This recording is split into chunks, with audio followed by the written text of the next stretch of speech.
He gave the command to let her go. But his war wolf, the legendary beast bound to his bloodline for 1,000 years, refused to obey. It ignored its king, locked onto her scent, and vanished into the storm. Now, to find the woman he thought he could live without, the most powerful alpha in 3 kingdoms has no choice but to follow the tracks of his own rebellious wolf. This is the story of Lysander, the Ice King of the Northern Reach. He let his fated mate walk away, a strategic sacrifice to protect his kingdom from looming war. But his ancient war wolf has just called his bluff, igniting a chase that will force the king to confront a terrifying truth, that his greatest weakness wasn't his crown, but the heart he locked away. To understand the magnitude of this betrayal, you must first understand the beast. The war wolf is not a pet. It is not even truly an animal. It is a legacy of pure magic, a spirit of vengeance given fur and fang, bound by blood oath to protect the Frostsong royal line. For 300 years, it has been the silent, unthinking sword of the kings. It has never hesitated. It has never disobeyed, until today. Its master, Lysander, ruled from the frozen citadel of Glacehold. His was a kingdom perpetually on a knife's edge. To the south, the fertile sun kingdom of Helios coveted his mountain passes. To the east, the mercenary clans of the Iron Steppes tested his borders. Lysander's entire reign, 10 long years, had been a masterclass in cold calculation. He traded in alliances, not affection. He built walls, not bridges. His heart, they said, was carved from the same ice as his throne. And then he centered her. Ilara was a cartographer from the neutral merchant Republic of Viridia, hired to map the disputed borderlands. She was no noble. She carried no army. She arrived with nothing but a satchel of parchment, a steady hand, and a quiet defiance that unnerved his courtiers. The moment she entered the great hall, the air changed. For Lysander, it was like the first crack of spring thaw in a glacier. A scent of wild sage and sun-warmed stone cut through the cold incense of his court. His wolf, which had lain dormant at the foot of the throne for a decade, lifted its head and whined, a sound of raw longing no one had ever heard it make. The bond was instantaneous and absolute, a fated mate. For a werewolf king, it is the ultimate blessing and the most dangerous political liability. His council saw only the liability. Lord Varin, his spymaster, hissed the warnings. A foreigner with no lineage, a commoner, the Helios ambassadors will see it as weakness. They will demand renegotiation of the Frostfall Treaty. Your claim to the Iron Mines weakens with a queen who brings no soldiers to defend them. Lysander fought the bond with every fiber of his being. He ignored her. He assigned her to distant towers. He buried himself in statecraft, but the wolf would not be denied. It would appear outside her chamber door, a silent, hulking shadow. It would lay kills at her feet, fresh elk, not as tribute, but as primal provision. The beast, the symbol of his family's ruthless power, was courting her. The crisis erupted at the Frostfall summit. The Sun Kingdom's envoy, sensing discord, publicly mocked the Ice King's little mapmaker. Lysander's response was calculated, precise, and utterly devastating. Not to the env, to Ilara. He stood before his entire court and the watching ambassadors, and with a voice that offered no warmth, he declared the mate bond a mere physiological anomaly, a trick of scent. He thanked her for her service, paid her fee in gold, and ordered her passage south, out of his kingdom and out of his life. The political message was clear: my kingdom comes before my heart, my strength is my indifference. The Helios envoy bowed, impressed by the ruthless display. His council exhaled in relief. Ilara, standing in her worn travel leathers amidst the jeweled court, simply looked at him. She didn't plead, she didn't cry. She nodded once, a final, accepting cut. Then she turned and walked out of the great hall. This was the moment, the calculated sacrifice. The king, walled in his own ice, watching his one chance at warmth leave. He gave the command to his war wolf, a silent mental order through their bond. Stand down, let her pass, guard the gate. The wolf looked at him. Its molten amber eyes, usually blank as polished stone, held a terrifying intelligence. It looked at the retreating back of Ilara, her scent trail already weaving a story of heartbreak on the cold air. Then it looked back at its king, and for the first time in 3 centuries, it chose. It turned from the gate. It ignored its master's furious, psychic shout. It padded silently, not toward the battlements, but toward the postern door, the secret passage used by scouts. It slipped into the gathering blizzard, a ghost of shadow and intent, and began to track. For 3 days, Lysander clung to his lie. He held counsel. He signed the new, harsher treaty with Helios. He played the unfeeling king, but the silence in his mind was deafening. The war wolf's presence in his psyche, a constant low hum for his entire life, was gone, utterly, completely severed. His commands met empty static. The beast was not just disobeying, it had severed their sacred link to follow her. Panic, a foreign and icy terror, began to drip into his veins. Without the wolf, the ancient magic that bolstered his reign was broken. Rumors would spread. His enemies would know.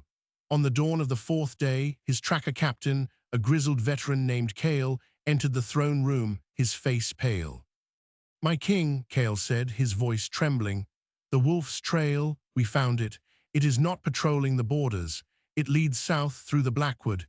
It is moving day and night, with a single-minded purpose we have only ever seen in battle." Lysander felt the foundation of his world crack. And the woman, Ilara. Kale swallowed hard. "Her trail is separate, my king. She took the merchant's road to the coast as ordered. The wolf's trail, it runs parallel. It is not following her. It is herding her, getting her. And it is driving her directly toward the most dangerous territory in the southern kingdoms, the scarred lands where the mercenary clans are gathering for war."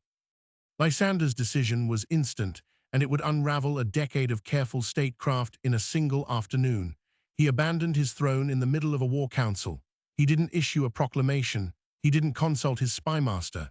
He simply stood, his chair scraping against the frost-veined marble, and strode from the room. The message to his enemies was clearer than any shouted defiance. The king was compromised. He rode out with only Kale and a hand-picked unit of 6 trackers, leaving the citadel in a simmering panic. To pursue the wolf was to admit it was gone. To chase the woman was to confess the bond was real. Every mile south from Glacehold was a mile deeper into political ruin. The treaty with Helios was still wet with ink, built on the lie of his indifference. By pursuing Ilara, he was tearing that document to shreds. Meanwhile, Ilara was navigating a different kind of storm. She felt the king's rejection like a physical wound, a constant ache in her chest where the mate bond had briefly, gloriously flared. She focused on the mechanical act of travel, one foot in front of the other on the muddy merchant road. She was determined to reach the port of Whitehaven, to find a ship that would carry her so far from winter she would never feel cold again. What she didn't know was that she had a shadow, a massive, dark-furred shadow that moved through the tree line like a liquid nightmare. The war wolf did not approach her. It didn't reveal itself. It performed a relentless, brutal symphony of protection. On her first night camped off the road, a band of 3 highwaymen moved in. They never got within 50 yards. The only thing Ilara heard was a single, choked-off gurgle, and the next morning she found their cold camp, the ground churned and dark, but the path ahead clear. The wolf was clearing her way, but it was also steering her. When the merchant road forked, one branch leading to the safe, fortified town of Riverbend, the other dipping into the dense, wolf-haunted Blackwood, Ilara found the bridge to Riverbend destroyed, freshly destroyed.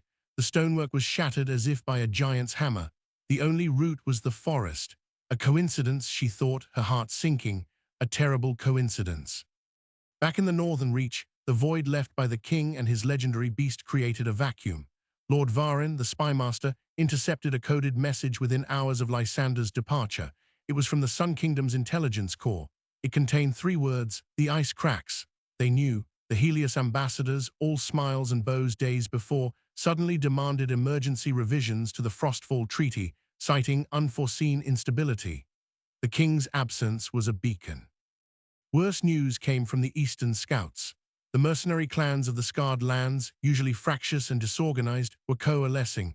A new warlord had united them under a single banner, a banner stitched with the symbol of a broken chain. They were massing on the border. The timing was not accidental. They moved the moment the war-wolf's absence was confirmed. The beast wasn't just a symbol, it was a strategic deterrent. And it was gone, chasing a mapmaker. After 5 days of relentless pursuit, following the wolf's trail of enormous paw prints and occasional grim signs of its passage, Kale called a halt. They stood at the edge of the scarred lands. The terrain shifted from dense forest to rocky, canyon-scarred badlands. The air smelled of sulfur and dust. "My king," Kale said, pointing to the tracks. "Look."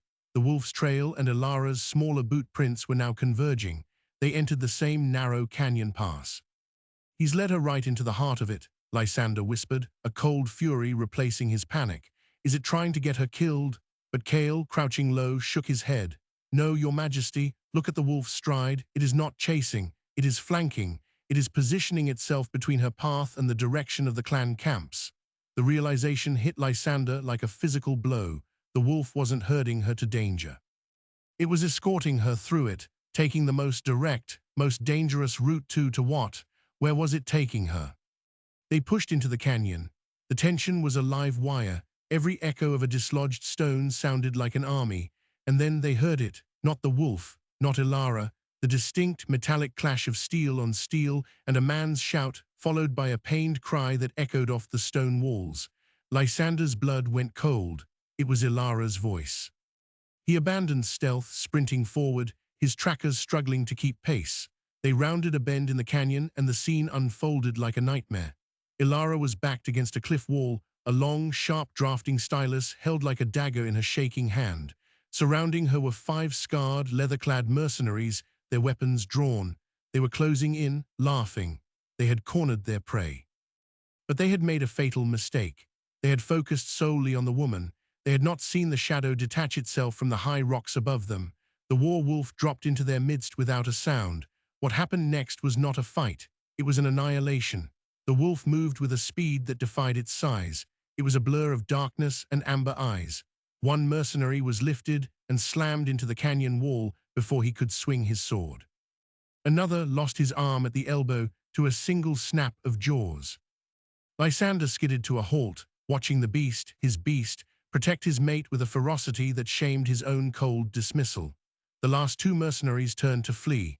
The wolf took one down with a leap that broke his spine. The final man made it 10 yards before a low, rumbling growl froze him in place. The wolf padded forward, circling him, herding him back toward Ilara and the king, its message clear: "This one is for you." Ilara, panting and wide-eyed, looked from the mercenary to the wolf, and then her gaze found Lysander's across the bloody ground. Her expression wasn't gratitude, it wasn't relief. It was sheer, undiluted fury. "You," she breathed, "you sent it to hunt me." Before Lysander could form a denial, the surviving mercenary, seeing the king, fell to his knees. "Mercy, Frost King, we were just scavenging. We didn't know she was under your protection." Lysander's voice was deadly quiet. "Who sent you to this canyon?" The man trembled. "The new warlord. He pays for live captives, especially foreigners. He said a woman matching her description would be coming through the pass. He said she'd be alone." The air left Lysander's lungs. This was no random bandit attack. Ilara had been targeted. Someone had known her route, someone with knowledge of the wolf's path or of the king's orders. This was a trap, and his wolf had walked her right into its jaws. The beast, now standing calmly beside Ilara, its muzzle stained dark, looked at him. In its amber eyes, Lysander didn't see defiance anymore. He saw a grim, terrifying certainty. The wolf had known about the trap. It hadn't led her here to endanger her. It had led her here to expose the threat, and it had used itself and her as bait. The king stared at the creature that had been his family's unthinking weapon for centuries. A horrible, awe-inspiring truth dawned on him. The war wolf wasn't broken. It wasn't rebellious. For the first time in its long existence, it was thinking. It was strategizing. And its strategy was forcing him to choose in blood and fire what he truly valued. The political world he built was collapsing because of his pursuit. The magical bond he relied on was now an independent actor. And the woman he rejected was standing amidst the carnage, her fate suddenly, inextricably tied to a conspiracy that reached into the very heart of the enemy gathering against his kingdom. He had come to retrieve his weapon and salvage his pride. Instead, he was standing in a canyon of corpses, his kingdom crumbling behind him, facing a mate who hated him, guarded by a beast that now obeyed a higher logic. The chase was over. The war had just begun, and Lysander had no idea who the real enemy was. The captured mercenary didn't just know about Ilara. He knew about the war wolf's bond. He called it the ancient leash, and he said his warlord had a blade that could cut it. This wasn't a random kidnapping. This was a targeted strike at the very source of Frostsong power. Lysander's cold fury turned to glacial focus. He had the man bound and gagged. Every instinct screamed to retreat, to rally his armies at Glacehold. But the wolf was already moving again, padding down the canyon, pausing only to look back at them. It wasn't asking. It was leading. To turn back now was to leave the conspiracy and the weapon against his family's magic unchecked. Lysander made a choice that would define his reign. He looked at Ilara. You can take a horse and ride for Whitehaven. I will send Kale to guard you, or you can come with me and we will find the truth of who wants you dead and why. Ilara wiped the blood from her cheek, her eyes hard. You think this is about me? They use me as bait for your wolf. This is about your throne, and since your throne seems to be the reason I'm being hunted, I'll find my own answers. She fell in behind the wolf, not following Lysander, but following the beast that had just saved her life. The king was now following both of them.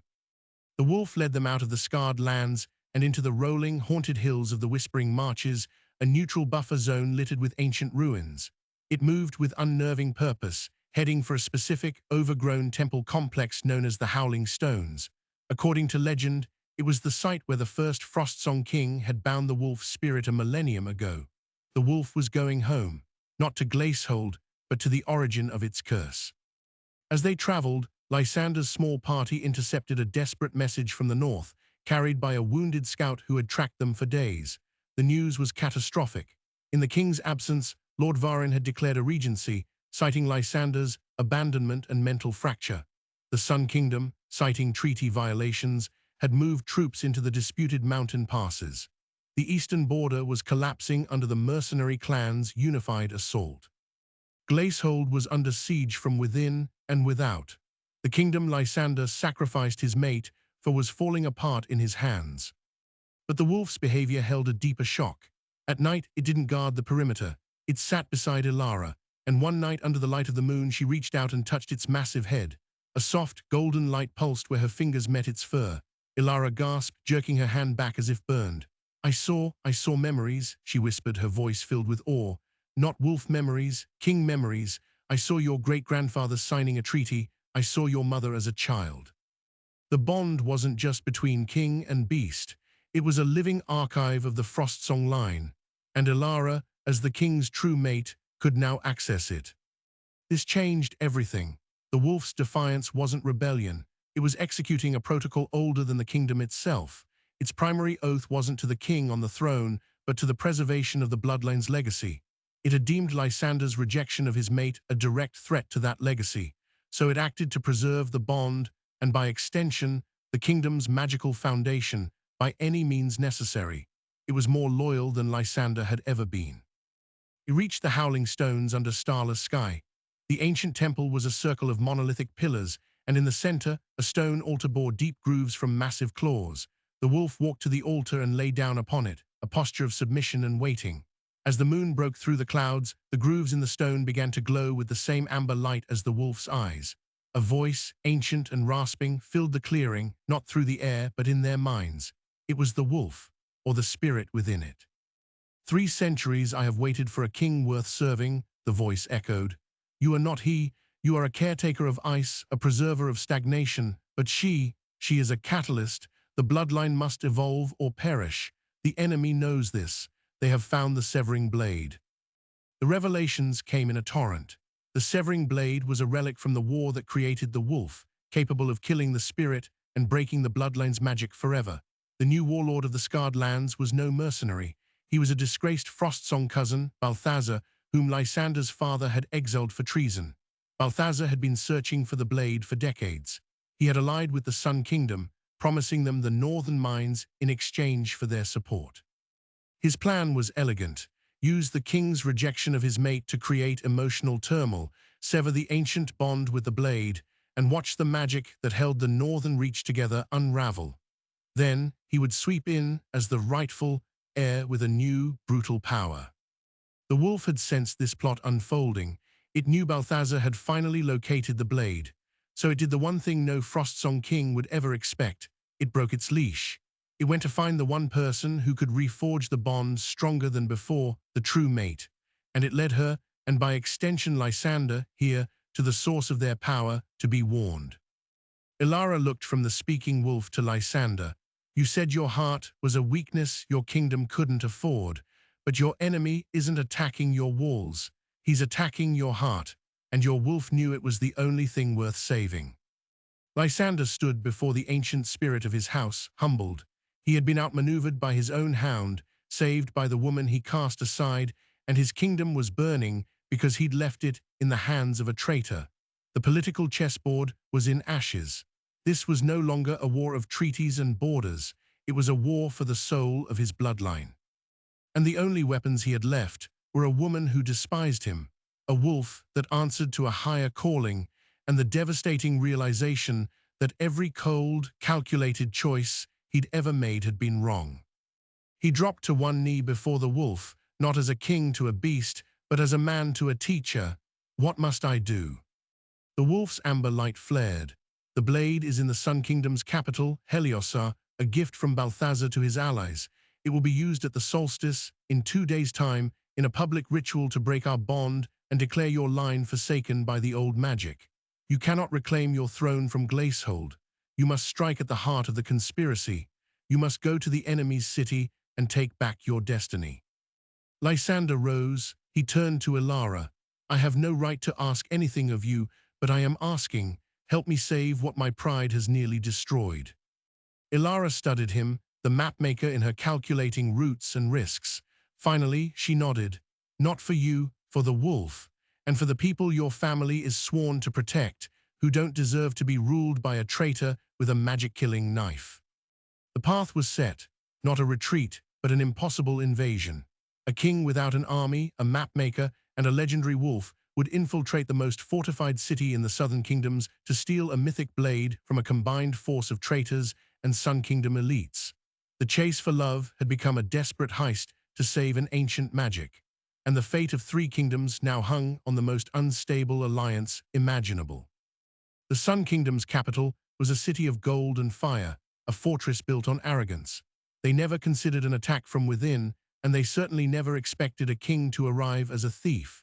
Using Ilara's meticulous maps of the ancient aqueducts and the war wolf's preternatural sense of magic, they slipped into Heliosar on the eve of the solstice. The city was a riot of celebration, masking the grim ritual to be held in the Temple of the Dying Sun. The plan was simple, born of desperation. Ilara would use her access as a scholar to the temple archives. Lysander, disguised, would infiltrate the nobility. The wolf would be their signal, their weapon of last resort. But the moment they split up, the plan began to fray. Lysander was recognized by a Sun Kingdom courtier who had visited Glacehold. A discreet alarm was raised. The net began to close. Ilara in the archives found more than just schematics. She found a sealed scroll written in the same ancient script as the Howling Stones. It was a confession. It revealed that the severing blade was not merely a weapon to break the Frostsong bond. It was a siphon. It was designed to transfer the bound wolf spirit and the magical power it represented to a new bloodline. Balthazar didn't want to destroy the ancient magic. He wanted to steal it and become the new tyrannical vessel of the war wolf. He had promised the Sun Kingdom a puppet ruler and a share of the power. The ritual wasn't an execution, it was a coronation. She raced to find Lysander, but he was already moving, drawn by the wolf's sudden psychic howl of warning. The beast had been cornered by Sun Kingdom battle mages in the royal menagerie. Lysander fought his way to it, but he was too late. They had cast chains of glowing light around the wolf, suppressing its power. He watched, helpless, as Balthazar himself, clad in stolen Frostsong armor, stepped forward and placed the severing blade against the wolf's heaving side. The blade glowed with a hungry, violet light.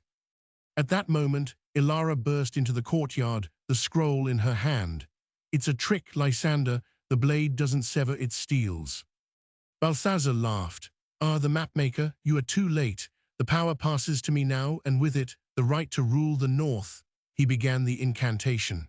The wolf roared in agony as strands of amber light began to tear from its body, flowing toward the blade. Lysander did the only thing he could. He didn't charge Balthazar. He ran to Ilara. He grabbed her hand, and in front of the assembled mages, the traitor, and his captive beast, he did what he should have done in the Glacehold throne room. He claimed her, not as a political asset, but as his heart. I am yours, he said, his voice raw. My kingdom is yours, my life is yours, forgive me. The public, visceral claiming of his true mate completed the bond that his rejection had left frayed. A shockwave of raw, ancient magic exploded from them both. It wasn't the cold power of ice, but the furious, living power of a Thor. The shockwave shattered the mage's glowing chains. It knocked Balthazar off his feet, and it did one thing more. The severing blade, designed to transfer a bond, was overloaded. The completed, perfected bond between Lysander and Elara was a circuit too powerful to interrupt. The violet light of the blade flared white-hot and cracked. The stolen amber energy snapped back into the war wolf, but it didn't stop there. The feedback surge traveled up the blade and into Balthazar. The traitor screamed as the rogue magic, meant to make him a king, incinerated him from the inside out. In the stunned silence, the war wolf rose. It shook its massive fur, its eyes burning brighter than ever. It walked to Lysander and Elara, standing between them, and bowed its head. The bond was no longer a leash from king to beast. It was a triangle, a completed circuit. King, queen, and legacy, together. The Sun King, witnessing his ally's horrific death and the awesome display of unified power, sued for peace on the spot. The siege of Glacehold was called off. The mercenary clans, hearing of Balthazar's death, scattered back into the scarred lands. The return to the Northern Reach was a victory march. Lord Varin, the traitorous regent, was waiting in the throne room, already knowing he had lost. He expected execution. Instead, Lysander, with Elara by his side, pronounced a different sentence. You valued the crown above the kingdom, so you will serve the kingdom without title. You will spend the rest of your days as a frontier scribe, recording the lives of the people you sought to rule from afar. The final surprise came a month later. Elara, now queen, was in the royal archives. The war wolf lay at her feet. As she touched an ancient lineage chart, the wolf's memories stirred. She saw not just kings, but queens.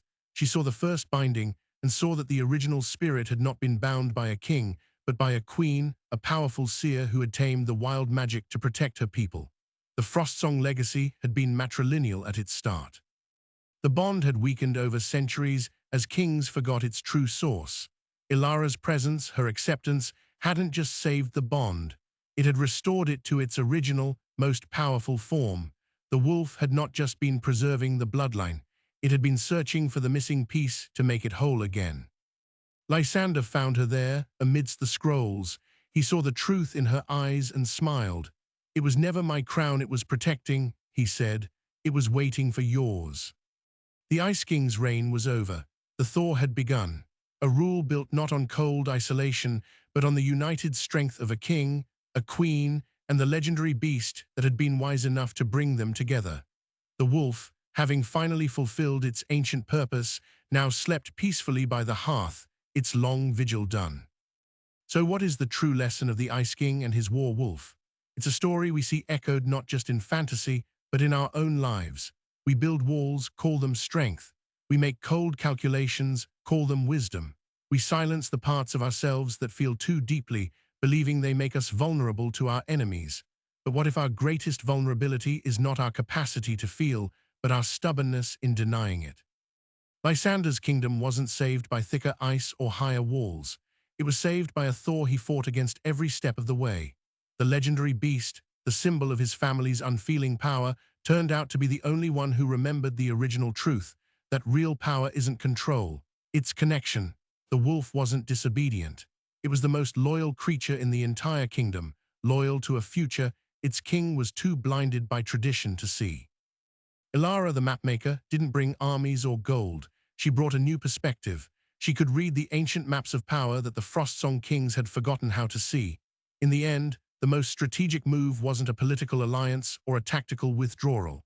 It was a king, on his knees in an enemy courtyard, finally choosing his heart over his crown. And in doing so, he didn't lose his kingdom. He rediscovered its soul. The War Wolf's three-kingdom chase was more than a magical pursuit. It was an intervention. It was a 1,000-year-old legacy shaking its master by the shoulders and screaming until he finally listened that the path to survival wasn't through isolation, but through unity. The beast's final, peaceful sleep by the hearth is the most powerful image of all. The weapon could finally rest, because the people it was made to protect were finally whole. It makes you wonder what wolves are in our own lives, what instincts, what loyal truths are we ignoring because they don't fit the cold, calculated story we're trying to tell about ourselves? And what would happen if we were brave enough to follow them? If this journey of icy hearts, defiant wolves, and thrones reclaimed from the brink has captivated you, do me a huge favor. Hit that like button. It lets me know you want more deep dives into the epic tales hidden within fantasy's greatest tropes. Share this with someone who loves a story where the real magic isn't in the sword or the spell, but in the transformative power of choosing love over fear. And subscribe to the channel and ring that notification bell. Our next adventure into the architecture of awe is already being crafted, and you won't want to miss it. Let me know in the comments below, whose side were you on from the beginning? The Ice King, the Mapmaker Queen, or the wise, defiant War Wolf? I'll be reading every one. Until next time.